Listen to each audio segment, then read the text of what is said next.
Hello everyone and welcome to today's event. My name is Philippa Duthie and I'm the director of the RSA's Oceania Network. Before I begin, I would like to acknowledge the traditional custodians of the land from which I'm broadcasting, the Gubbi Gubbi people, and pay my respects to elders past, present, and emerging. Collectively, we stand in footsteps millennia old.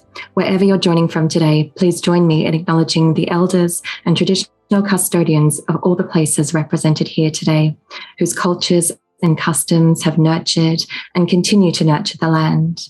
So, hello everyone and welcome. Thank you for joining us for the fifth event in our series, Reclaiming the Future, co-hosted by RSA Oceania and the RSA's Sustainability Network. In this series, we've been looking at how we can nurture our ability to think long and create a culture of intergenerational and planetary responsibility. Our species is currently at a tipping point. For the first time ever in human history, atmospheric carbon dioxide, the gas that's responsible for global warming, is at a terrifying 415 parts per million, a record-breaking surge in atmospheric pollution. With business as usual, global warming will reach a 3.3 degrees Celsius rise by the end of the century, and life as we know it will be unrecognizable. As the discussions in Glasgow remind us, humanity's welfare, indeed its future survival, depends on global solidarity and our ability to work together to achieve common objectives. The decisions we make now will shape the future, not only for young people today, but for billions of people yet to come. In 2015, the Sustainable Development Goals were adopted by the United Nations to safeguard the interests of future generations, a universal call to action to end poverty, protect the planet, and improve the lives and prospects of people across the globe. Together, they provide a long-term blueprint for sustainability and human flourishing. But what will it take to successfully achieve the goals by the 2030 deadline? And what are the consequences for our collective future if we don't? Joining us to discuss, we have two extraordinary academics with us today, Dr. Ida Kubiszewski, I think I said it right that time, from the Australian National University, and Dr. Graham Long from the University of Newcastle. Now it is my great pleasure to welcome our first speaker for today's event, Dr. Ida Kubiszewski. Ida was an associate professor at the Crawford School of Public Policy at the Australian National University until last month. She is starting a new position at the Institute for Global Prosperity at University College London in January. She was also the founding CEO of Downforce Technologies Limited for the past 1.5 years, a company that measures and accounts for the true value of natural capital on land using only remote sensing technology. She's an associate editor at the Anthropocene Review and Solutions Journal and on the editorial boards for Ecosystem Services, Energies, and Piaget. She was also a climate change negotiator for the country of the Dominican Republic, following adaptation and loss and damage, present at the 19th through to the 21st Century Conference of the Parties. She's a full member of the Club of Rome and Battalion Group. And Ida, welcome. Hi, all. So I want to first apologize for my weird background. As Philippa mentioned, I'm moving to London from Australia. And so if you saw the rest of my apartment, it's covered in boxes. So this is the best I could do, and my background for some reason isn't working. So apologies for the weird background, but let me share my screen right now. Everybody see that? Yes? Okay. I'm assuming somebody will tell me if you can't see what you should be seeing.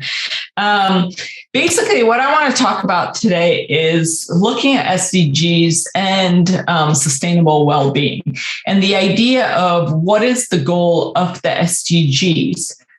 Is it to measure well-being? Is it to measure progress in society? What is the goal? And what has society done around those two goals so far?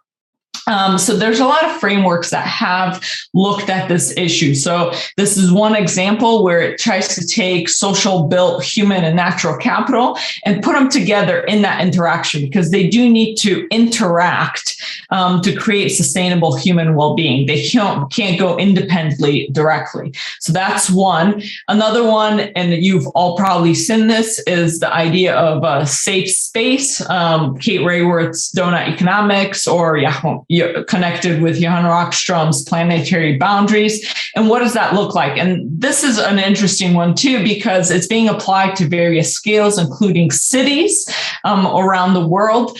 So there's multiple frameworks that can be used to look at this issue. Ooh, okay. OECD has also started quite intensively looking into this issue. They've produced something called the Better Life Index, which uses 11 variables. So this is more of an indicator, an index. And I'll talk a little bit more about measuring these, but there has been conversations at all scales around this.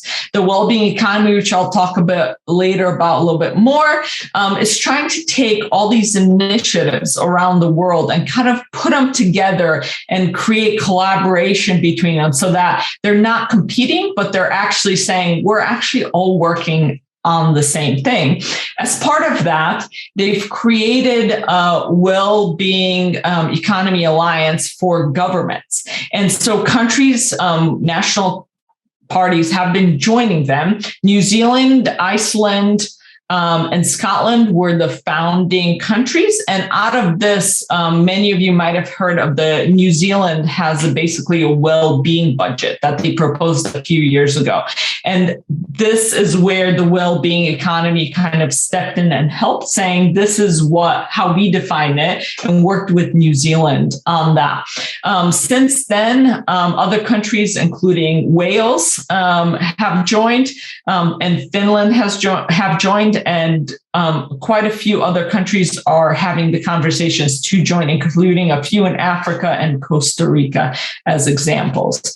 And if you haven't seen this is a really good TED Talk. It's about 10 minutes by Nicola Sturgeon, the First Minister of Scotland, about why governments should prioritize well-being in making decisions and policies around the world. And they just had a really large and really interesting panel at the COP in Glasgow yesterday or today.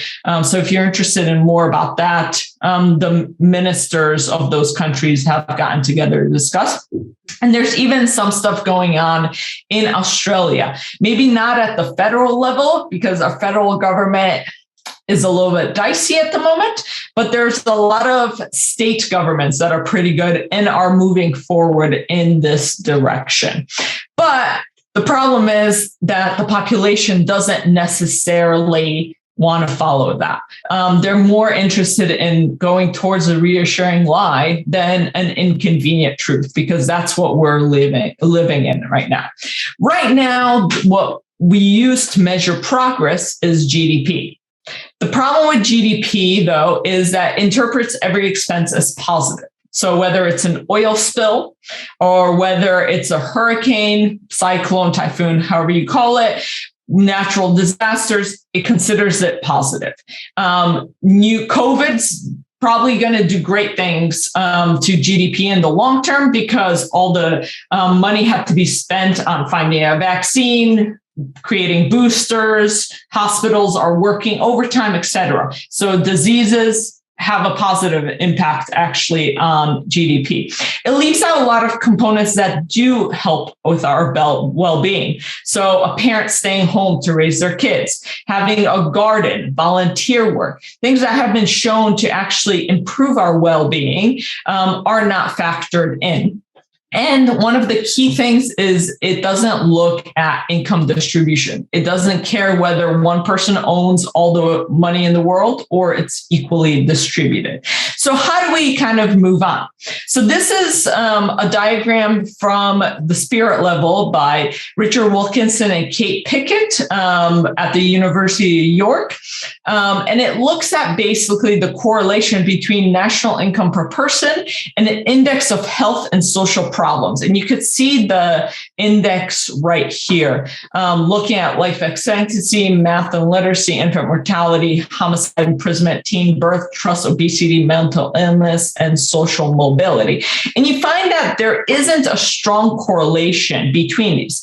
But on the other hand, if you look at income inequality and the same index of health, you see a pretty strong correlation between the two. So then it goes back to the question of what should we be measuring? What should we looking at how progress is measured, and what should we be striving for? There are a lot of alternative indicators out there. So they've kind of been grouped into three separate areas. One is that take GDP and correct them for the things that I showed are wrong with it, that are accepted to be wrong with it. So that's one type of indicator. Another one is that looks at well-being directly, or as directly as you can.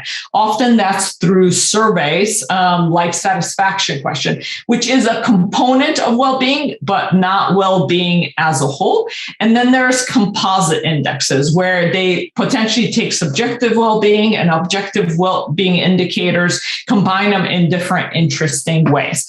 And there's probably hundreds out there. These are some of the more popular ones. So I mentioned the OECD Better Life Index is right here. But these are probably the more popular ones out there. So for example, HDI, many of you have heard it, which is a UN one. Gross national happiness is the one that Bhutan, for example, uses. GPI is taking off, especially in the US these days. So there are some senators that are pushing for that to be used as an index along with GDP. So there is some movement in this area. But I think it's also important to look at the fact that we can't just consider the national scale.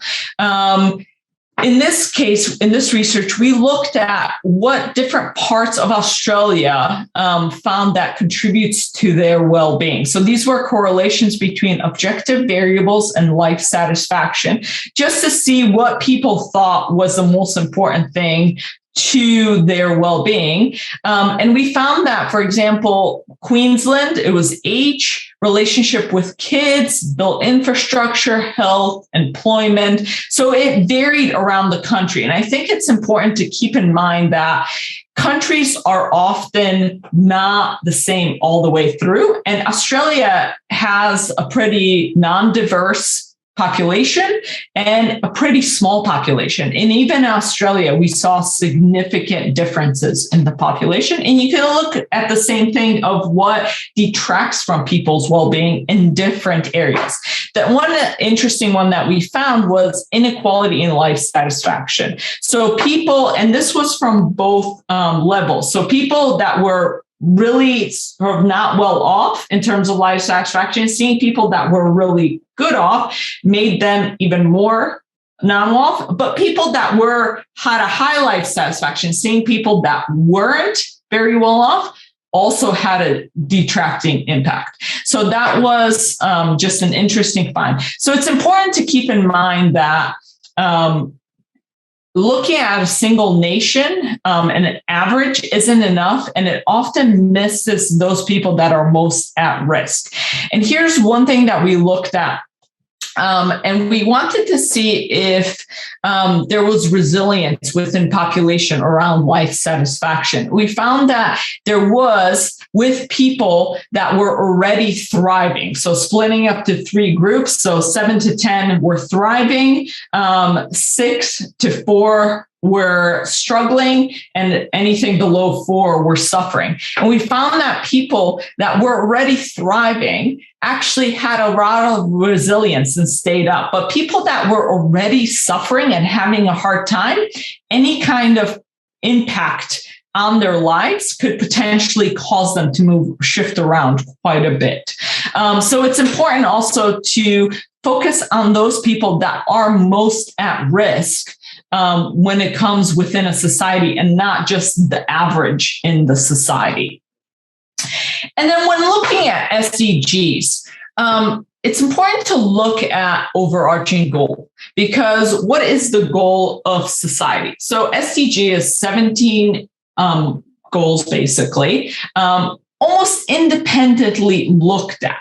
And that's really important in certain circumstances, but it's also important to know where society should be going, that vision of where we're striving to, so that when we make the day-to-day decisions and policies, we have a goal saying, are we moving closer towards that goal? Or are we moving further away from that goal? And that's one critical thing. So having both that overarching goal and the dashboard. And so there's been a lot of debate within the community of whether there should be one overarching goal or a sort of more distributed dashboard. And I guess what we argue is that they're not mutually exclusive. Why not have both and use them as need be? So this is some research we did when we took all the indicators of the SDGs, basically, and correlated them with life satisfaction. Again, life satisfaction is one component of well-being. It is not well-being as a whole, because people don't perceive necessarily what contributes to their well-being. But we want to see if life satisfaction could be correlated. And when we basically correlated with all the indicators, we found that these indicators correlated with an adjusted R squared of 0.84. And so it only took these. So if you look at all the countries, it took 8 indicators. Traffic deaths, which is probably a proxy for infrastructure overall in a country available to the people. Healthcare, indoor and outdoor air pollution, crop consumption, so access to food, employment, manufacturing, electronic waste, which I thought was interesting. And looking into it was a proxy basically for access to technology and access to some of the social interactions like the internet, and internet use, same thing. Access to the internet and to global communications. And this didn't vary. So we ran it separately also for developing countries and developed countries, and found that although they had similar, they did differ a little bit, but still a very small number of countries could explain life satisfaction in that country as a whole. So okay. I know this is a lot in this one chart, but what we did was a cluster analysis looking at, if you looked at those 8 indicators that we found were the most important in terms of life satisfaction within the SDGs, and included life satisfaction as well. So 9 indicators. We want to see which countries kind of were similar or grouped together in that aspect, looking at those. And it's interesting because some are not a surprise. So Australia, Canada, and New Zealand were grouped together. But then there were also China, for example, was grouped with Russia, Latvia, Romania, Belarus. And so for every box outside, there was a 5% level difference within those. And so one thing you could do, because we know that there are synergies and trade-offs with the SDGs. One important thing that can be done is looking at countries that are similar, that are struggling in similar ways. How can we help those countries? Are there solutions to sort of move them along quicker together as a whole? How do we approach those countries? It is also important to remember that currently the SDGs, 17 goals, 169 targets, 232 indicators, unless you look at the disaggregation. So a lot of the indicators are subdivided into male, female, the sexes, or age, or so on. So if you start looking at all the subdivisions, you're looking at 650 indicators. It's been estimated that to measure all the indicators, it would take $3 billion a year internationally. And to actually achieve them by 2030, it would take $5 to $7 trillion a year. So right now, if you look at which countries measure which indicators, most developed countries, which can afford it, don't measure majority, I would say. That doesn't include developing countries, which are measuring even less. And so the question is, if we're not measuring all these indicators, are we getting a holistic picture about what the SDG means, where we're trying to go with the SDGs? It's also important to remember that the SDG indicators were created by a committee of countries. And I believe Graham will talk about this more. And so how were they created? Are all the critical indicators that should be measured to look at well-being actually measured within those indicators? So what's our overall goal? Where we want to go, and do the SDGs measure that? And this is just, I want to show, this is the first meeting of the Wellbeing Economy Alliance, in Glasgow in 2017, where we had 5 governments, including Scotland, Sweden, Costa Rica, Slovenia, and New Zealand, attend those. That has grown now. And I encourage you to take a look at their site. They take individual members, group members, etc. But it's a really interesting organization that tries to pull together all these efforts and move us forward in the right direction. So thank you very much.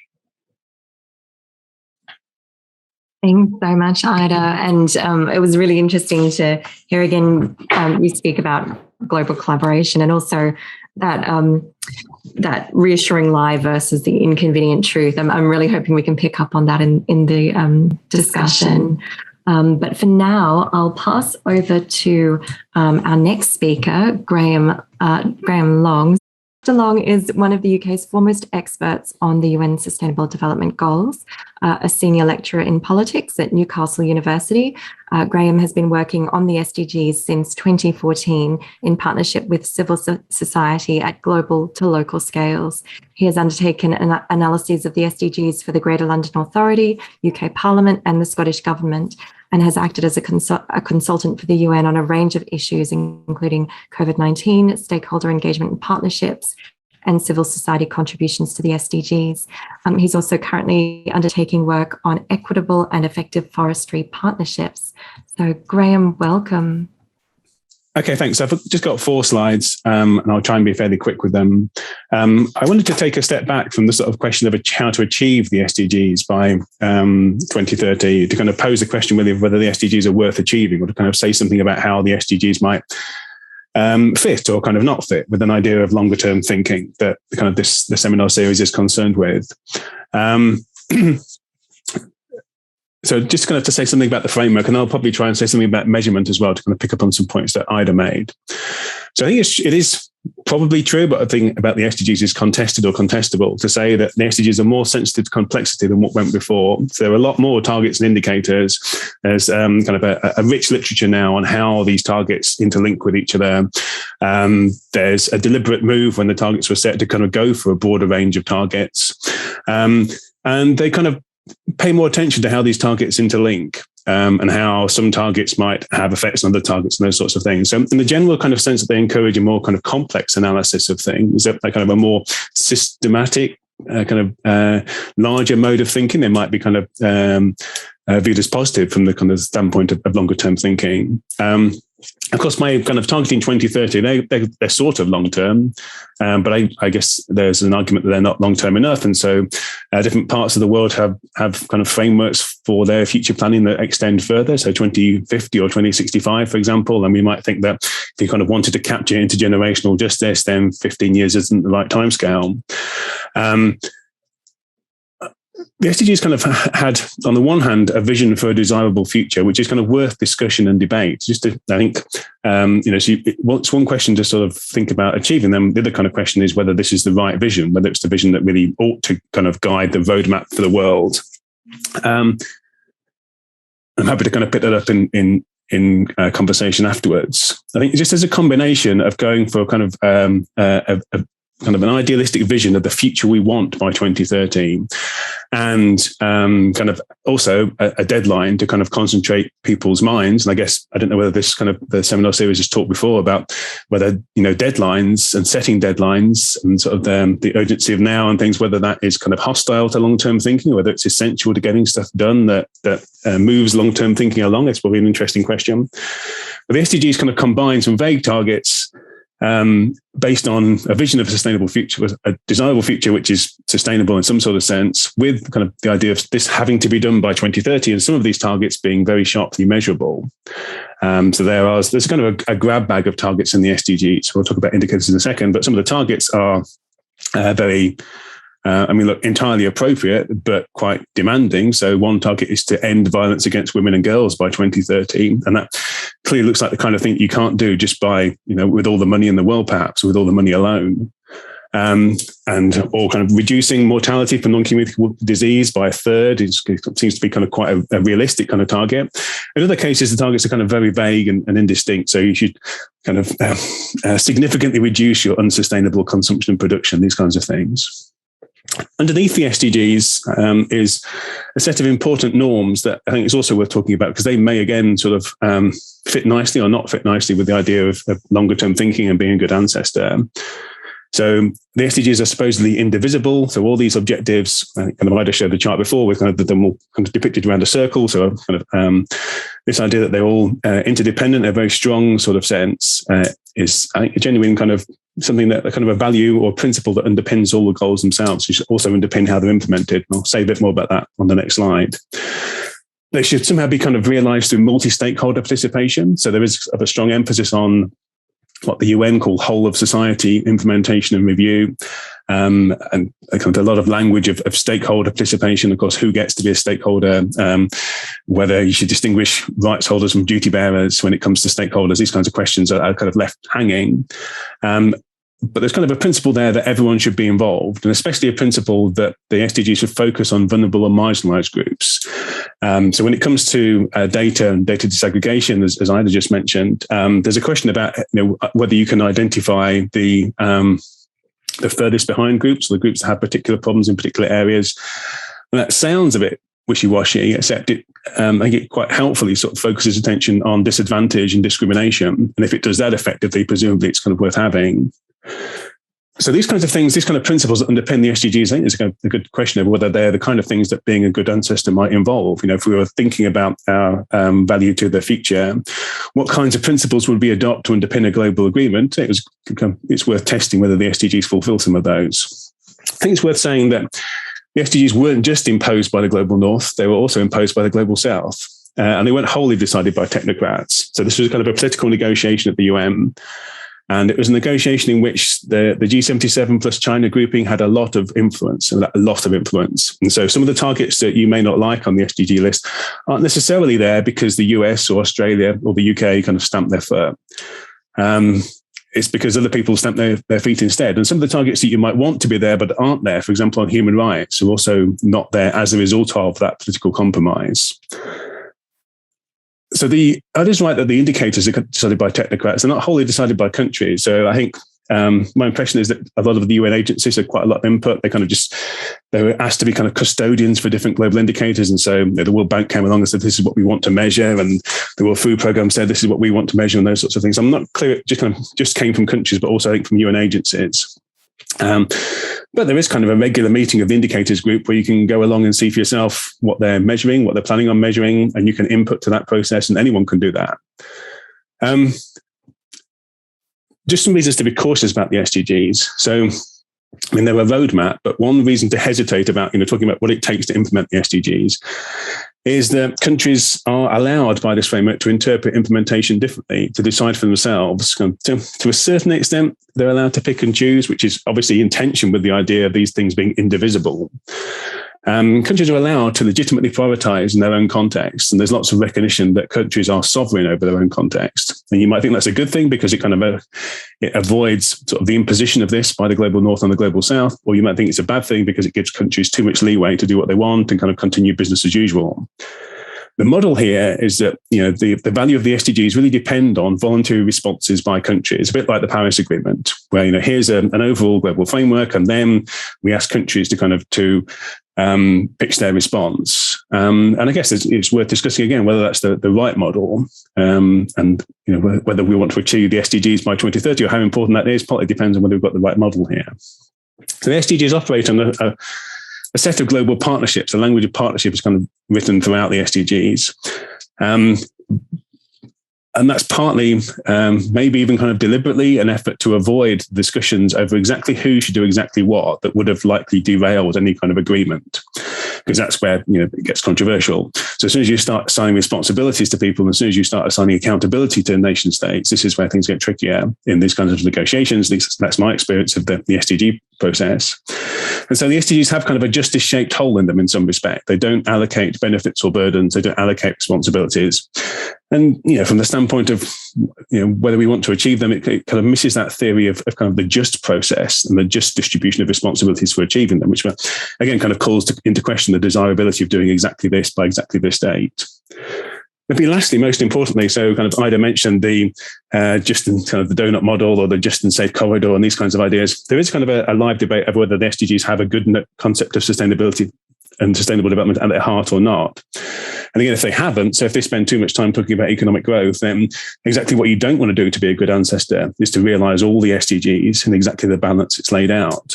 So the question of the desirability of achieving these things depends on what you make of the model. My personal view is that the model is indeterminate.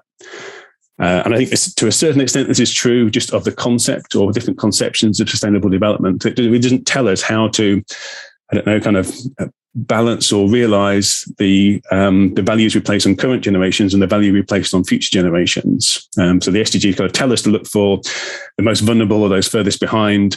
And it seems clear that they could be in present or future generations, but it gives us no idea exactly how to respond to that once we identify that lots of different people are left behind in lots of different ways. It doesn't tell us where to start with that, for example.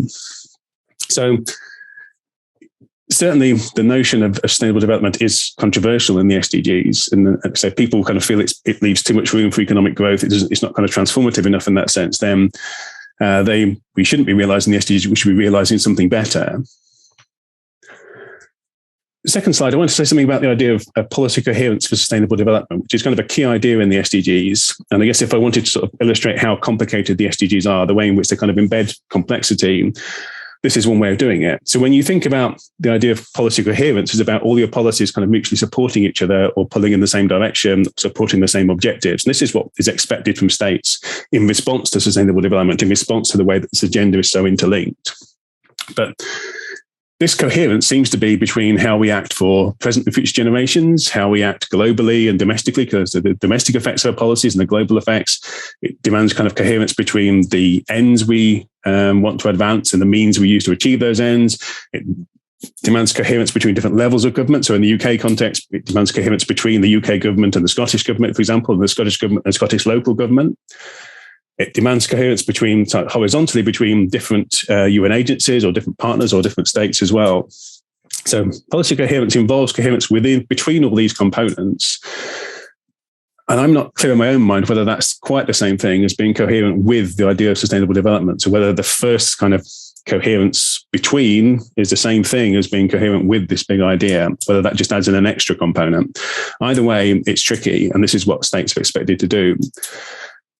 I don't know whether that suggests there's kind of is there a practical limit to how long-term and complex our thinking can be? Does thinking have to be more simple sometimes to kind of guide action or to assess action effectively? So policy coherence, on the one hand, is a very simple, intuitive idea. It's not a good idea for your policies to contradict each other. I think governments around the world get that. But then exactly what this policy coherence in detail, I think it's trickier. And it's also politically trickier. So I saw some questions in the comments about what the UK government has done or not done about the SDGs. I can talk for a few hours on that. But I think one thing that struck me, so we had in the International Development Committee of the House of Commons, we had the Development Minister, Rory Stewart, at that time to answer questions. And Rory Stewart was kind of pressed on this question of policy coherence. So how do you kind of solve the incoherence between the UK sort of donating to some kind of climate emergency fund or funding kind of climate adaptation at the same time, kind of protecting lots of fossil fuel jobs. And Laura Stewart said, yeah, that's just really tricky. And it'd be really tricky for anyone, including the Scottish government, and turned around to this kind of the Scottish members of parliament who were there. And I guess it'd be interesting to see how the Scots handle the oil industry in the context of a well-being, sustainable economy. I think another aspect of the SDGs that the UK found tricky was the domestic agenda here. So the UK is happy with the SDGs as something to do with overseas aid. Maybe one way in which the SDGs could have been transformative, maybe are being transformative, is in thinking about these problems at home as well. So this kind of mantra that every country is a developing country in the terms of the SDGs. I think that means, so if Laura Stewart is to be believed, that again genuinely caused some head scratching. There was nervousness in the UK government having to mark our own homework, as he said. And there was nervousness especially about recognising vulnerable and marginalised groups within UK society. Again, it's kind of, Laura Stewart was open about this, take that seriously, to put those groups who are furthest behind at the focus of government policy, he said, would be a change that would have to come right from the top of government, kind of a change of mindset within number 10, which I guess kind of shows at least what's at issue here. So a final slide, just to kind of reflect a bit more on where global coordination around the SDGs is going. So SDGs, as I kind of said, don't operate on a system where they tell countries what to do. They can't tell countries to adopt this global agenda. They can't tell countries exactly what to do in response to it. Instead, this kind of model is definitely going to take time. It is taking time. So these principles and norms kind of take time to kind of filter into the national context, to find a home in those national contexts. And in some cases, they may never be kind of fully embedded. This kind of system of soft governance across the globe has to work via kind of orchestrating and curating partnerships and countries and supporting and peer learning and these kinds of very soft, quite fuzzy sorts of ideas. And so it is going to take time. But it's hard to see how that would be otherwise without a very different kind of world. And of course, if you had a very different kind of world, you probably wouldn't need the SDGs in the first place. So it's clear that COVID has held back progress, both in terms of some of the SDG outcomes, things like employment or health. It's also clearly kind of held back some of the processes that were meant to monitor and review the SDGs and to implement them. I think what's interesting about COVID is it seems to reinforce some of the key themes of the SDGs, to imply that the SDGs were on the right lines. So in the UK, after COVID, there's been a big debate about kind of equity and equality and precarious employment and who's been hit hardest by COVID. And that kind of focus on who's been hit hardest is very kind of consonant with the SDGs. I think also perhaps there's been discussion of whether the COVID pandemic and all these kind of pledges to build back better provide a moment for change. And I think, if those were somehow successfully sort of turned into exercise in advancing the SDGs or the best bits of the SDGs, and then it provides a moment in which these kind of build back better slogans might be turned into something that kind of genuinely advance the SDGs. And that is going to be interesting to see if that happens.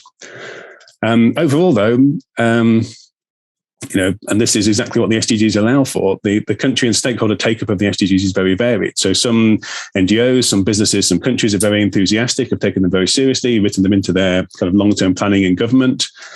So I do some work in Vietnam. Vietnam's government has got a national SDG framework that sets time-bound targets for 2030, 2050, targeting kind of outcomes that are exactly in line with the UN framework. I heard an advert on the radio yesterday. One of our biggest supermarkets has pledged to halve food waste, which is exactly kind of the SDG ambition and exactly the SDG timescale. Some people are taking it very seriously for a variety of reasons.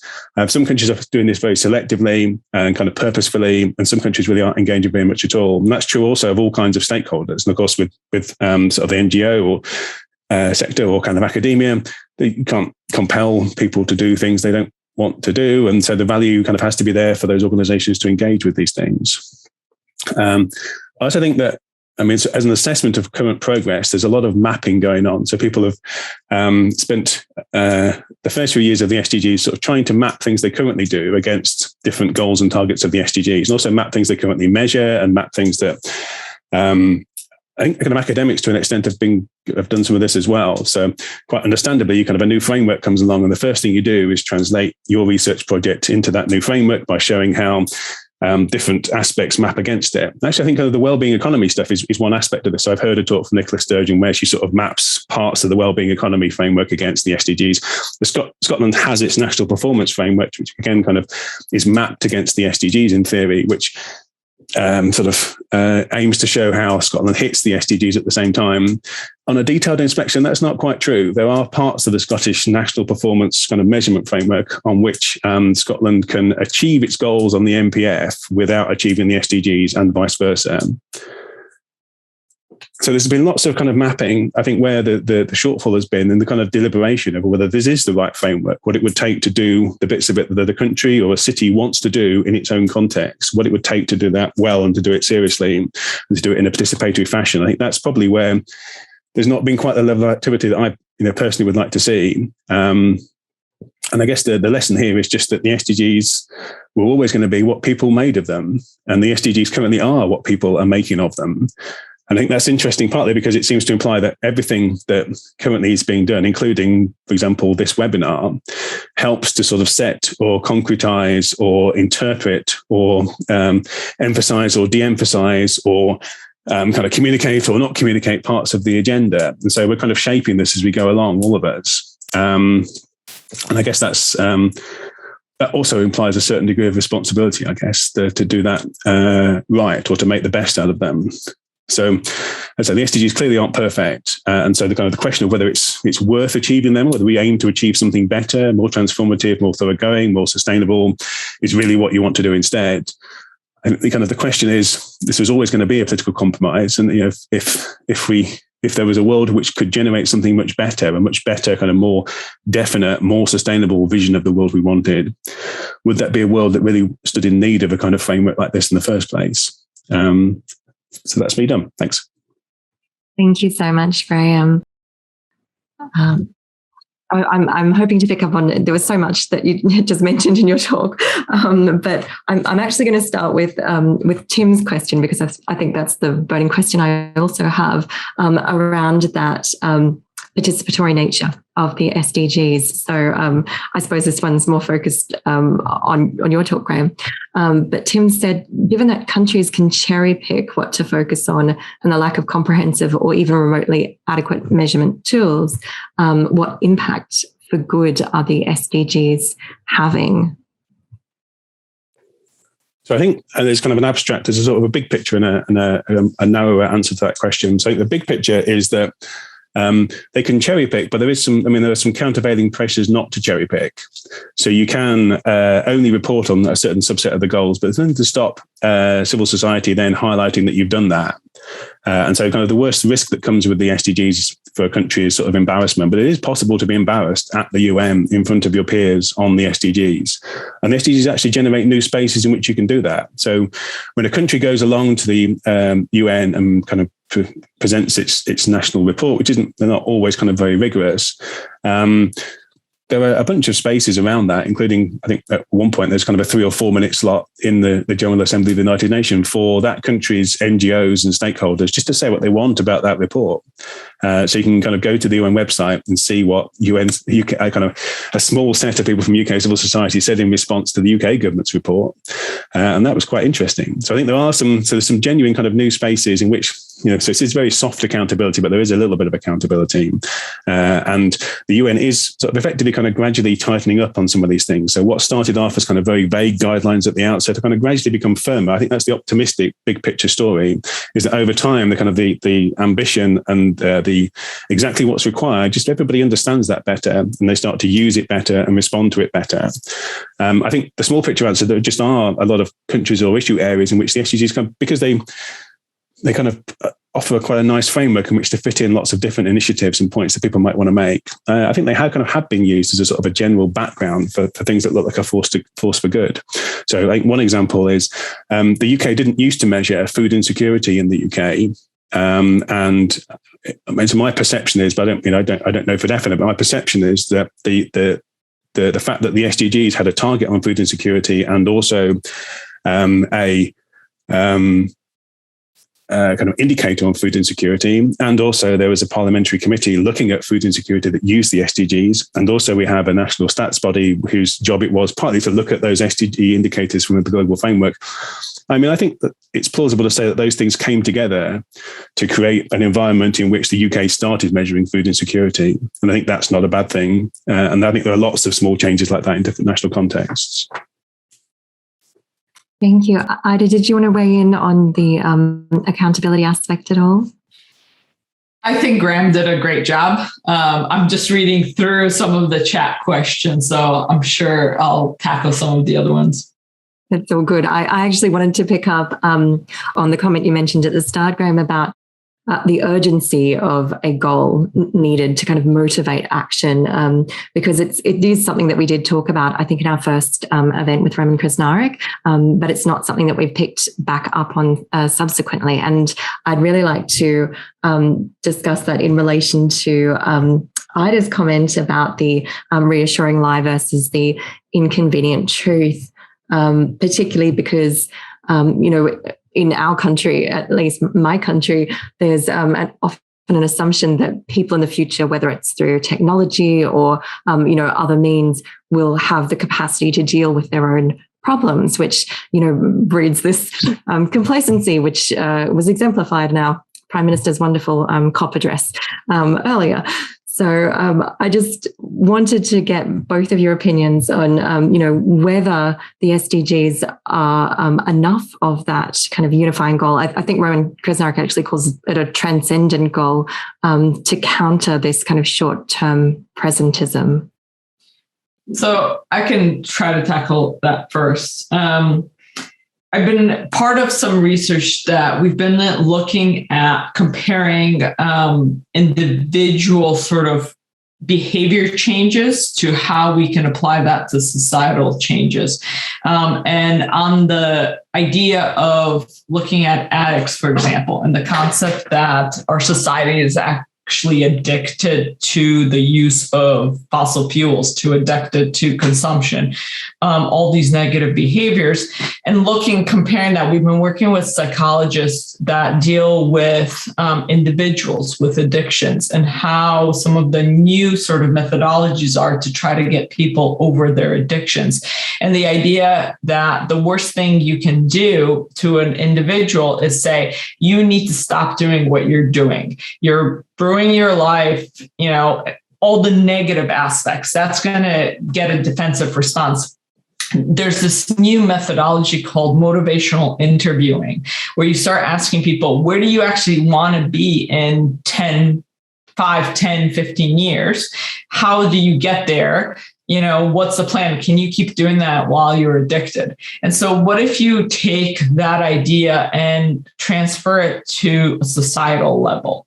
What is that process at a societal level to create that goal, for example? And one of them that we've been looking at is the idea of a vision and scenario planning. So have a vision, have that overarching goal for society. Where do you want to actually be in 2030, right? Is it achieving all the SDGs? What does that future look like?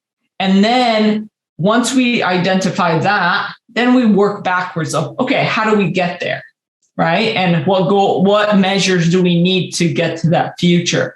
So for example, one way to look at it is, who can identify a sort of Hollywood movie that had a positive future, that was set in a positive future? All the movies we watch are disasters, end of the world, catastrophe, et cetera, et cetera.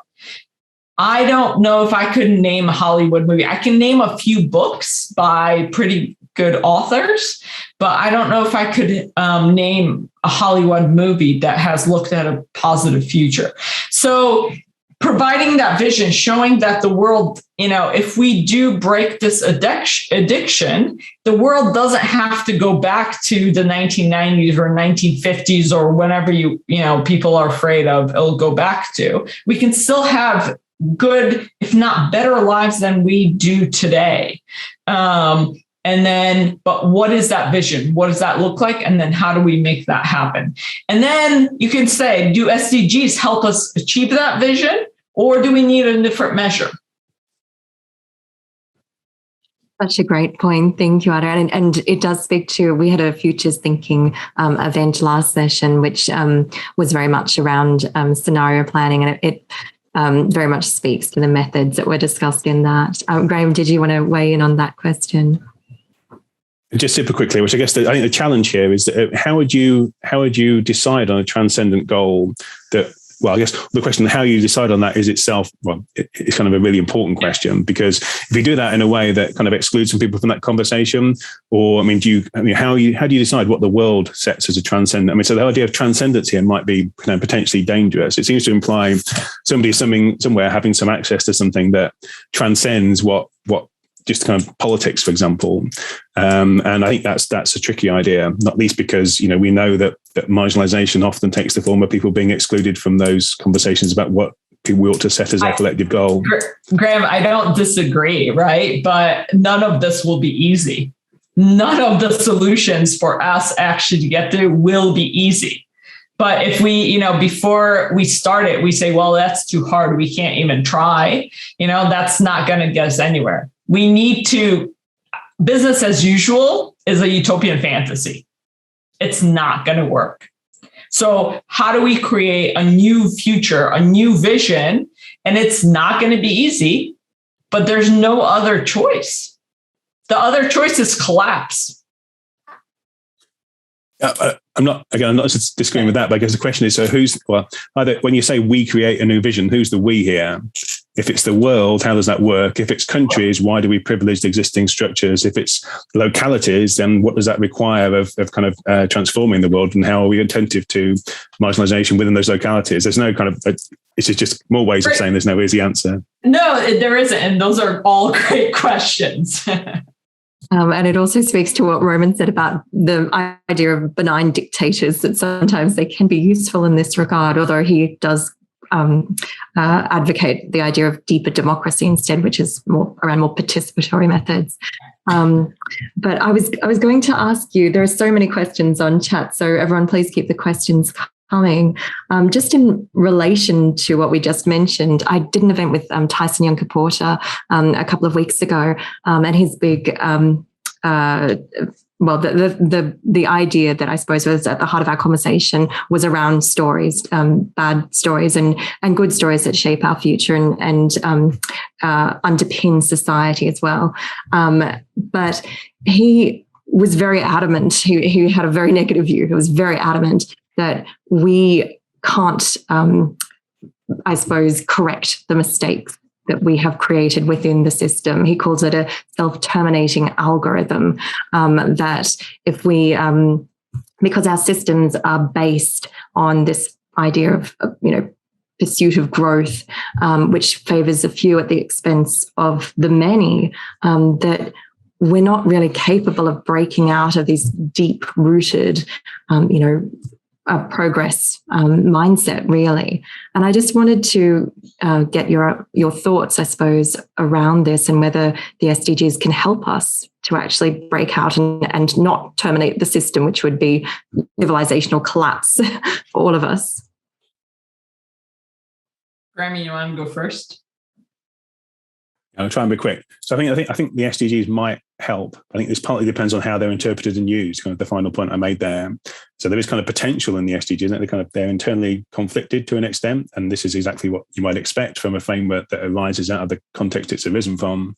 And how people use those is really important. There's potential there.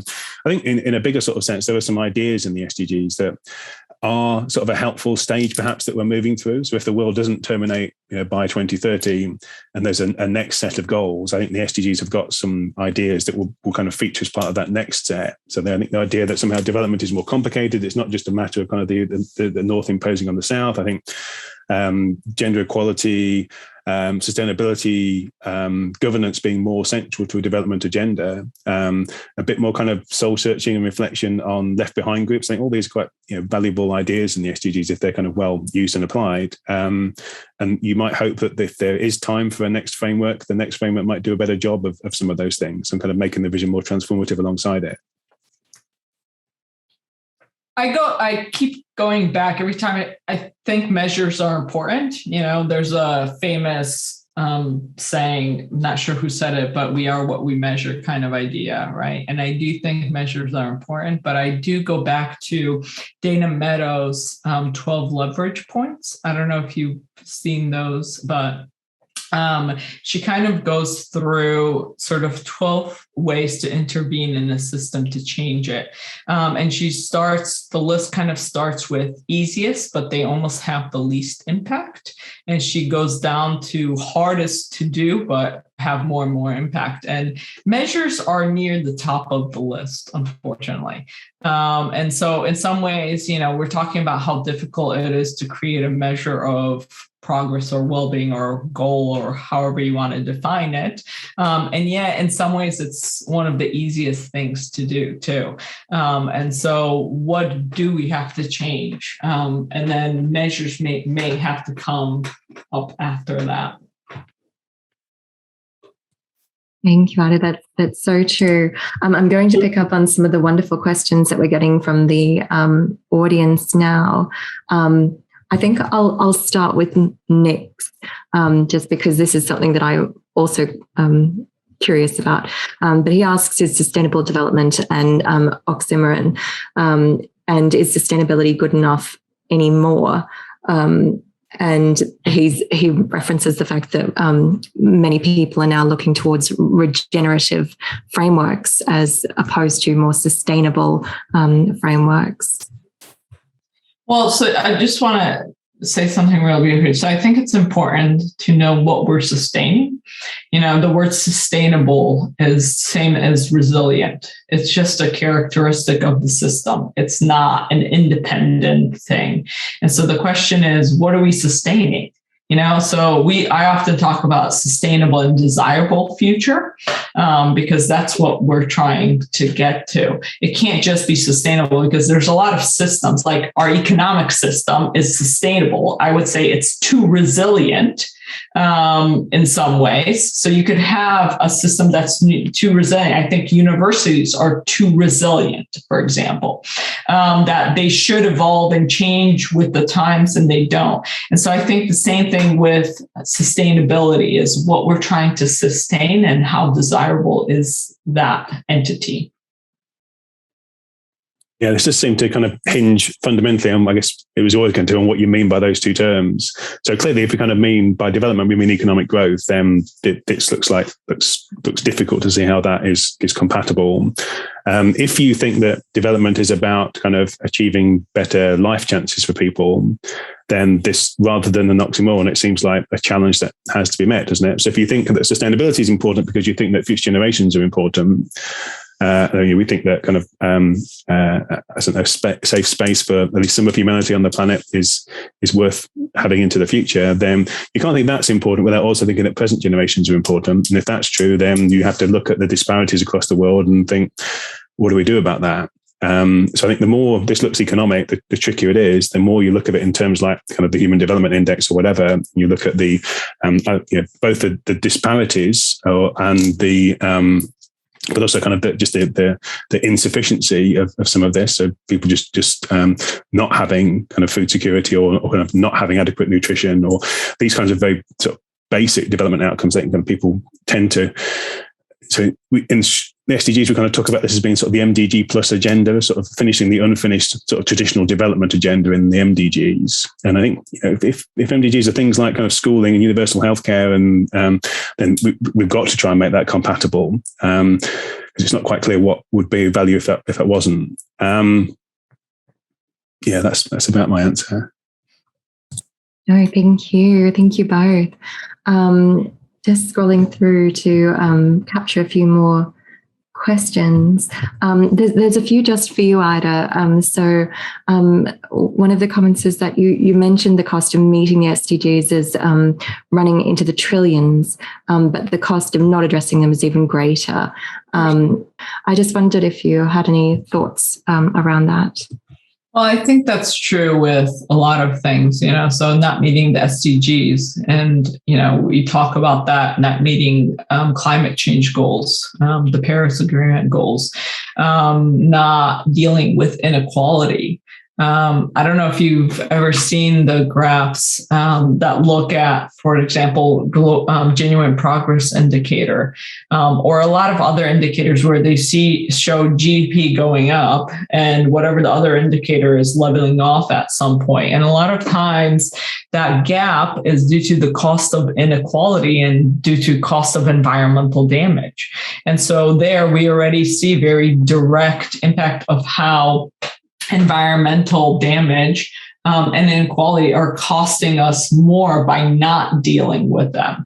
And I think that's true with the SDGs as well, is that whether it's social issues, environmental issues, or economic issues in some ways, they're just going to cost us more and more. And so if we had tackled climate change, for example, 30, 40 years ago, it would have been a lot cheaper than tackling it now. And tackling it now will be a lot cheaper than trying to do something in 10, 20 years. And I think that's the case with a lot of these issues. Graham, did you want to weigh in on that at all? I wanted to weigh on the kind of the point next to it in the chat about the cost of measurement, which I think is kind of related. So I think, Ida's right so obviously not achieving the SDGs would come with a cost, but I think that's not inherent in them being the SDGs. If that's true, it's because the SDGs have kind of identified some important elements here. So if you think, maybe they're less of a roadmap, but they do at least kind of contain some of the right components. If we kind of step back and ask the question, what would we like to see? And what would kind of mark out a just and sustainable world in whatever timescale we looked at? If the SDGs have got some of the right elements on that list, and that's why it turns out that these things are kind of easily translatable into costs. Of course, financial cost isn't the right measure, but it's also kind of a convenient way of making the point. Which again is kind of this kind of question about the what motivates people, what kind of drives, especially kind of political change. Just on the measurement thing, I think don't think the measurement situation is quite as bad as it might appear. So some of the SDG targets are actually focused especially on things that developed countries do for developing countries, and some kind of targets are focused on things that really kind of aren't applicable to some countries. So there are targets on ocean use that aren't really applicable to landlocked countries, or these kinds of things. So actually, you can knock off some of the targets as being strictly speaking inapplicable to certain countries before you get to the question of what's really relevant, which is a kind of a further debate. But I think once you've knocked off what's inapplicable, and once you've knocked off some of what's relevant, then you take into account things that countries are already asked to measure that are quite close to some of these. So this work on Sierra Leone a few years ago, and Sierra Leone, under a variety of different development programs back then, had to said that they already had to measure 1,200 different things as part of their national indicators in which they reported for different frameworks. There's a lot of measurement out there, and I suspect between the kind of creative use of some near neighbors and some proxies or close proxies, and what already gets measured, and I think parts of the health, the social agenda, the economic agenda, and the SDGs at the societal level is pretty well measured already in lots of contexts. It's the environmental area, I think, where measurements prove really challenging. And if the SDGs kind of spur people to make a better job of that, then that's got to be a good thing. So kind of part of the story is that there's not quite as much measurement as you might think is required. Part of the story is that quite a lot of measurement already goes on, which is kind of fairly close to some of these indicators, and I think kind of will stand in the short term. And the other part of the story is that it is just really important to measure, and it's money well spent, because not least you can't identify certain aspects of inequality without having that measurement at the right kind of scale. We just wouldn't know without having accurate data on a gender pay gap or on kind of the discrimination that different groups of society face. How would you try and this seems to be kind of a missing part of any effort to kind of attempt to either identify that disadvantage or try and tackle it. And conversely, one form that disadvantage takes is being invisible in terms of official statistics, or kind of how your sort of experience is recognised and what politicians act on. So I think what gets measured is really important. So we heard a lot of talk on the SDG trail about what gets measured gets done. That's true to an extent, and I think it's really important to measure, and it probably is money worth spending. Ida, did you want to say anything about the measurement aspect that Graham's just picked up on? And Graham knows a lot more about those kind of measurements and exactly what needs to be measured and what doesn't. I have noticed, though, that there are some gaps, and there's been quite a few papers that have published that there are major gaps in indicators. So in some ways, the indicators were decided by a group of countries. So like any committee, you get lowest common denominator often because it's something that everybody has to agree to. And so there isn't a really strong and solid measure of inequality, for example, in the SDGs, which is, I think, a big gap. And there's other gaps as well. So I do agree with Graham is that, we're assuming that SDGs are measuring the right things. And so the costs will be greater if we don't achieve them.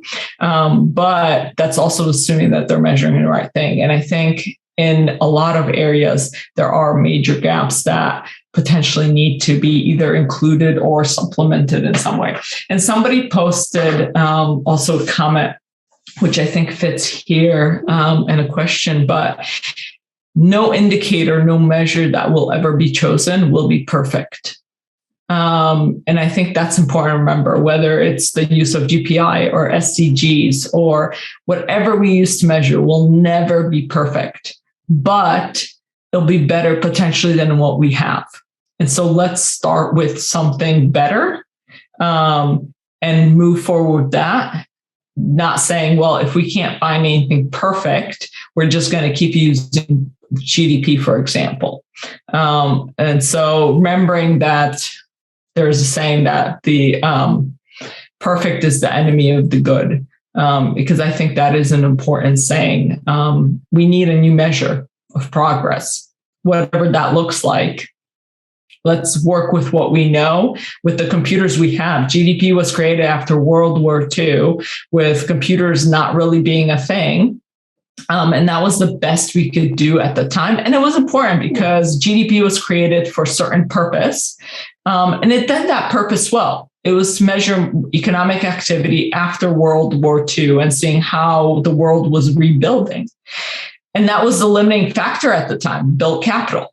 But now environmental and social capitals are the limiting factors. So how do we adjust our measures to take those two capitals into account? Because GDP doesn't.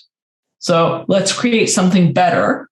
And it'll never be perfect, but let's make it adaptive so that it improves with time as our computers improve, as our knowledge improves. That's a really good point. I'm going to switch gears and bring in Philip's question around the role individuals can play, individuals and businesses. So he points out that the dilemma for those who see the complexity in interactions around the targets and look to find a comprehensive resolution for these issues is that people who just want to, run their business or make laws, particularly at a local level, need something relatively specific and actionable, something that just tells them what they should be doing. So how can we balance those needs? Yeah, I think this is very interesting. So I think one way in which the SDGs are genuinely sort of unsettling is that they seem to apply to everyone. So as mentioned, kind of businesses, individuals as well, NGOs, universities. But they don't necessarily straightforwardly tell you what you ought to do from your starting point.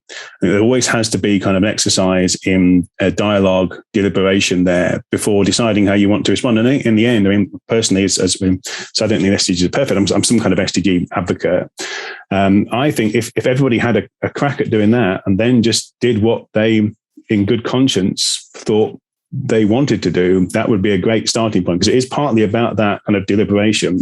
This is maybe one way in which the SDGs might still be transformative. So because you can't give a business a straight answer or an immediate answer about exactly what they should do. You have to know their context. You have to know what they do. You have to know their supply chain works. You have to know who they employ and what they already do and what they've already signed up to and these kinds of things to tell them kind of how the SDGs in general terms apply to them and then more specifically what they should do first. There's kind of a prioritization element already kind of implicit in that question. What should we do? Of all the things we could do across all these goals, where do you want us to start? Is a question that I think people should, or so individuals can decide for themselves, I think, to an extent. I think there's a really interesting political question here about how much kind of dialogue there should be within a society's politics about what a society should do. I think even though it's not a very convenient answer in some cases, I think it's really important for a society to discuss this and decide amongst itself how it wants to tackle these. So when I think just after the SDGs were kind of agreed, Colombia was one of the first countries to report on their SDG progress. And Colombia came along to the UN and said, well, but we've chosen to focus on the peace goal. And nobody thought that was inappropriate or troubling. That just seemed like the obvious priority for Colombia as a country. And obviously, the more discussion and debate there was within Colombia about that decision, the better that would be. So I think it is kind of about people choosing in their own context, but choosing and using the SDGs perhaps as some kind of check and challenge framework, or some kind of at least sort of framework in which to think about the picture. Because in the end, countries can measure what they want to measure, but it is worth pointing out from the SDG standpoint kind of what they could measure, but what they currently don't. That's always kind of an interesting question to ask. So the SDGs kind of operate more as a background framework. And even though everybody always asks, what should we do about the SDGs? The answer isn't usually very straightforward. It usually involves a kind of a bit of mapping about what you do and how it impacts, but then also deciding some priorities and sort of a theory of how you're going to progress along this. But in the end, that's just kind of come from it should be kind of authentic, and it should come from the people themselves. That would be my general view, even though as a kind of a way of driving immediate change, that's not convenient. That's inconvenient. Ida, did you want to add anything to that? I'm not sure I have a good answer to this one. I think that looking at our goal or well-being, or however you want to state it, at different levels is critical. I think there are some frameworks that do that already. I mentioned Kate Rayworth's Donut Economics is looking at cities, and there's other frameworks that are trying to create sort of versions of themselves at the different levels. So I think that is happening. I know certain ones can be applied directly to businesses. Some can be applied to universities, et cetera. So I think that is happening, but I do agree with Graham that SDGs are great at a certain level for a certain purpose. And whatever individuals' decisions we make, you have to then, like societal goals, look, does this decision take me a step closer to or further away from whatever the overarching goal is? So I do think that goals are important at all levels. Because every level will have different problems, different concerns, different issues. And those goals, although they're embedded in each other, do have to be addressed in some way separately too. Thank you for that, Ida. There's a few specific questions for you just around your research and work. There's one around cross-mapping of your and the Alliance's work with the Institute of Economics and Peace Indices. I don't know if you want to. I saw that one briefly, and I don't know much about if they've looked at that indicator specifically. So I don't think I can answer that. That's something to look at their website. And if you're interested, I can also put you in contact with the people that run it. Brilliant. In that case, I'll pick up on the one about the correlation between being a man and low life satisfaction. Yeah. Did you want to just sure about that? So everything we've looked at. So what that was a map of Australia, and that correlation was strongest in sort of Western Australia. So with those maps, what we ended up doing was looking at a statistical unit of SA2, which was about 1,000 people in the area. So they weren't very big. If you looked at them independently, they depended on the density, of course, but they were quite small. And so when you saw those big blocks, actually, that was probably a few hundred statistical units all thinking the same thing, basically. So when you saw the age, that was most of Queensland. So that was a few hundred, not a few thousand statistical units. And the clump where sex was the defiant correlation, and it was sort of males had a negative were more likely to say they were had a lower life satisfaction was because most of that area is mines. And so most of the males that live in that area are probably miners that work really hard and probably not under great working conditions. A lot of mining in Australia is done fly in, fly out. And so their social well-being probably isn't that high either because they're not living with families. There's a lot of things, there's a lot of research that has been done looking at specifically well-being of miners. And I think that's what we ended up picking up in that region. Thank you for clarifying that, Ida. Just coming back to the idea of improving awareness about the SDGs and investment in the SDGs in terms of getting community buy-in for them, recognizing, of course, that they may not be completely relevant in all situations at all levels of society and government, etc. But is it worthwhile, given that some countries are more invested in the SDGs as their measurement framework compared to others who are adopting different measures? Is it worthwhile raising general awareness just to create some kind of unity and to drive political dialogue? So I think it's important to remember that different countries might potentially have different frameworks that they're using where the overall goal is the same kind of goal of a sustainable, desirable future, or however that's defined, even though it's a different framework. So a few colleagues and I were in China about 2 years ago. And as we were walking around Shanghai, we just had a day with kind of walking around with a few Chinese colleagues. We kept stopping people on the street and doing sort of an informal survey and asking people if, one, they've heard of basically China has this green civilization, circular civilization that they're trying to put into place. I'm blanking on the term and it's right there. But I hope you guys know what I'm talking about. And so we were asking if people knew about that. And then we were asking if people had heard of the SDGs. And they had heard of sort of the Chinese version of it, especially the younger generation, because they were taught about it in school. They had heard about the SDGs a lot less. But if you looked at the frameworks, they were quite similar. And so in some ways, I don't know if it matters specifically if they've heard of the SDGs, if they've heard that the government is trying to reach a certain goal and that goal is relevant going in that same direction. So for example, I know that the Netherlands has been, especially Amsterdam, has been implementing Kate Raworth's donut economics. So I would assume there people probably have heard of that because that's been quite publicized and maybe a little bit less of the SDGs. Overall goal, probably very similar, just a slightly different framework. And I think the question is, are you asking specifically about awareness about the SDGs or the overall concept of where the country's trying to head? And now I'm going to look up what that word was. So go ahead.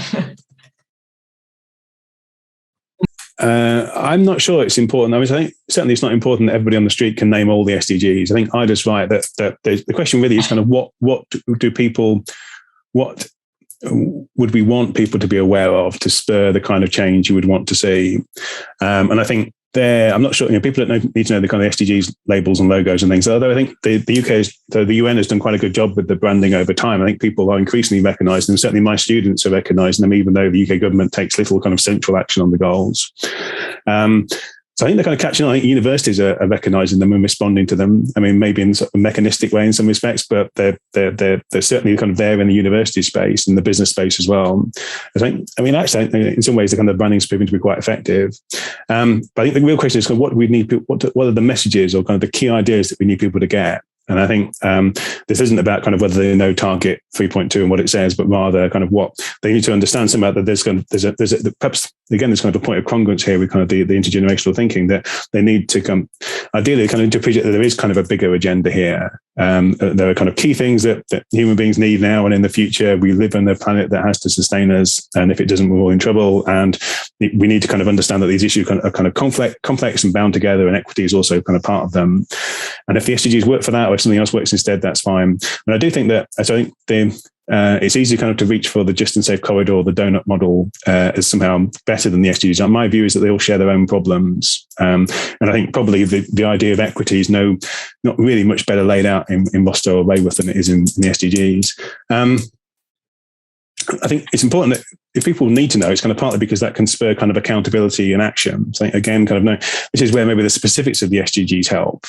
Just because you can kind of turn around to what your government says about something, and then you can kind of point out that there's something else they could have said that you can ask them to comment on. And that kind of even basic notion of accountability, I think, is quite an interesting one. Knowing other things that they might have reported on, things that are kind of missing from their measurement frameworks, those kinds of things. So why don't you measure this or that? Or why don't you desegregate in this kind of way or that kind of way? I don't think if people could apply that kind of pressure from below at the same time as there is a little bit of pressure resulting from the SDG framework from above, then kind of from across, then that might have more chance of succeeding. So I think there might be kind of a role for the SDGs or something like them in kind of accountability, as well as this kind of question what people can do themselves.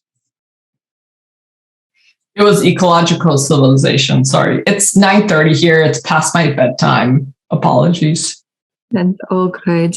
And on that note, we're coming up to the close of the event. So I might just ask you both just for a final, very, very brief message, I suppose, to send us on our way for the day. It could be a message of hope. It can be a warning, like my Toby Ord quote, whatever you feel would best serve us at this time. I guess my final point is that I'm still optimistic that we can get ourselves out of this. I know a lot of people don't think that's true. I think we need to know where we're going and where we want to go, because I don't think that's true at the moment. And I think Graham was very right. We do need to define the we and how we address the we, whatever that is that we define. But we do need sort of saying this is where we want to be as a whole globe, not just the North, the developed countries, as the whole globe, where we want to be. And get there. And whether SDGs are the right way to measure whether we're approaching, I don't know. There's a lot of frameworks. None of them are perfect. Let's just start moving in the right direction at least and figure it out as we go. So. Yeah, I'm not optimistic about achieving the SDGs certainly not by 2030. I'm kind of cautiously optimistic that people are kind of realizing that this kind of, as Ida says, the question is what ought that global framework to look like? Who would decide on it? How would it be reached? What would be on it? I think the SDGs perhaps kind of have put that kind of on people's agenda a bit. And remember, this was in a time where kind of multilateralism in global politics generally isn't in a good place. Anything that kind of countries can, countries still are sort of the dominant units in the world for better or worse, maybe worse, but countries, if they can all buy into something, even at some kind of very general level, that seems worth clinging on to, and it also seems kind of iterating and improving on. Fortunately, I don't think we have to be optimistic to be duty bound to do something about this. I'm kind of a Kantian though. As long as it's possible, we can be obliged to do it. And so the question of exactly how people should, including people on this call, should kind of further that agenda is still up for grabs, even though we're not optimists. Well, people here might be optimists, but I'm not optimistic, at least about kind of solving these huge challenges in the short term. Thank you, Graham. Thank you, Ida. And thank you, everyone, for joining us today. I know there are so many questions that we could ask, but we won't take up any more of your time today. Thank you. And if you enjoyed this event, we really encourage you to register for our next event, which is An Economy for the Future on the 18th of November. And Laura will post the link to that in the chat soon. And we'll actually be talking more about the wellbeing economy, and we'll have a New Zealand speaker in who can discuss that further as well. So that will be quite an interesting session to kind of come on the back of this one from. So again, thank you so much to our wonderful speakers. It's been a really, really engaging conversation, and thank you to everyone for your comments and questions. Really, very, very an interesting bend to the way the series is shaping. So I can't wait to see where we go next. But that's unfortunately it for today. If you want to unmute to say goodbye, just to connect everyone across time and space, that would be a really lovely way to end for today. So thank you, everyone. Thank you, Thank you very much. Thank you, everyone. Bye. Thank you. Bye. Thank you.